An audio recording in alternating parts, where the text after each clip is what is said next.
मेरे चैनल पे आप सभी का बहुत-बहुत स्वागत है। तो मैं इस चैनल पे अपलोड करती हूँ कहानियाँ जो दिल को छू जाए। तो आज मैं आपको सुनाने वाली हूँ एक देवदासी की कहानी जिसका नाम था रत्ना। चलिए तो फिर शुरू करते हैं।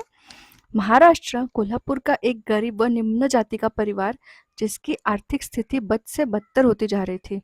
मुखिया का नाम गजानन तथा उसकी पत्नी का नाम अमोदी था। गजानन एक कपड़ा व्यापारी के यहाँ सेल्समैन की नौकरी करता था।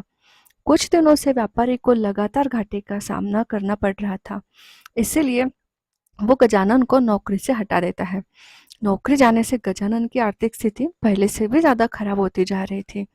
ऊपर से शादी के 10 वर्षों बाद भी उसकी कोई संतान नहीं होने से उसकी पत्नी भी अत्यंत दुखी रहती थी और हर वक्त रोती रहती थी।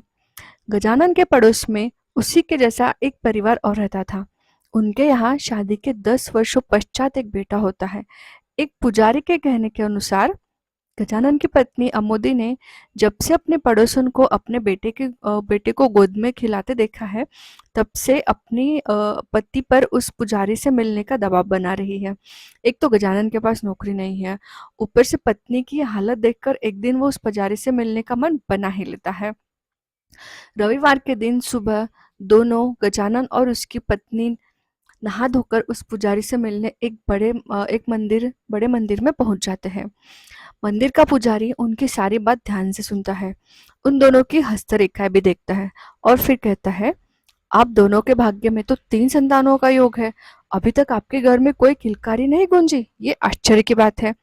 फिर गंभीर मुद्रा में सोचता हुआ कहता है, मुझे लगता है गजानन जी को किसी देवता का श्राप लगा है।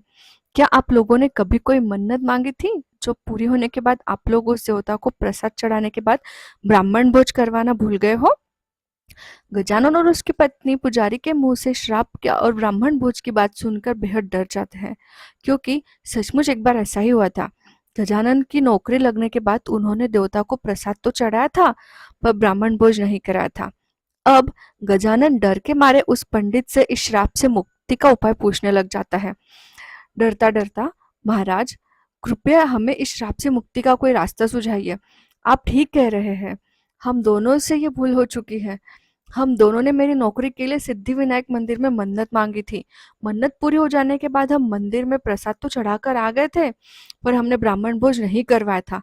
गर्दन नीची करते हुए गजानन कहता है, और क्या बस पुजारी को मौका मिल जाता है अपनी बात रखने का और मनवाने का दोनों से। पुजारी गजानन की बात सुनकर बेहद गंभीर होता हुआ कहता है, मैं पहले ही समझ गया था, कुछ तो गड़बड़ हुई है आप दोनों से। नहीं तो एक क्या 3-3 बच्चों की किलकारियां गूंज रही होती आपके आंगन में। वैसे चलो देर आए दुरुस्त आए, एक उपाय है इस श्राप से मुक्ति का। आप दोनों को संतान की प्राप्ति तो हो जाएगी, पर पहली संतान अगर लड़की हुई तो आपको वो संतान इस मंदिर में दान करनी पड़ेगी। उसकी शादी इस मंदिर के देवता से करवानी पड़ेगी, उसे देवों को समर्पित करना पड़ेगा। संतान प्राप्ति की बात सुनते ही दोनों खुश हो जाते हैं, पर मंदिर में दान करनी पड़ेगी ये बात सुनकर सोच में पड़ जाते हैं। उनको इस तरह सोच में पड़ा देखकर पुजारी जोर देकर कहता है, मैंने कहा अगर लड़की हुई तो, और अगर लड़का हुआ तो दान करने की कोई कोई जरूरत ही नहीं है।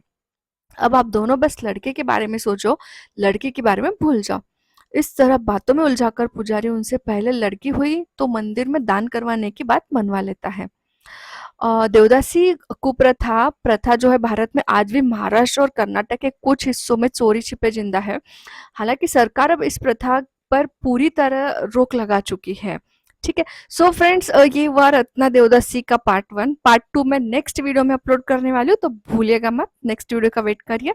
और हाँ, चैनल को सब्सक्राइब करना बिल्कुल भी ना भूलें। Thank you so much. मिलेंगे फिर पार्ट 2 में।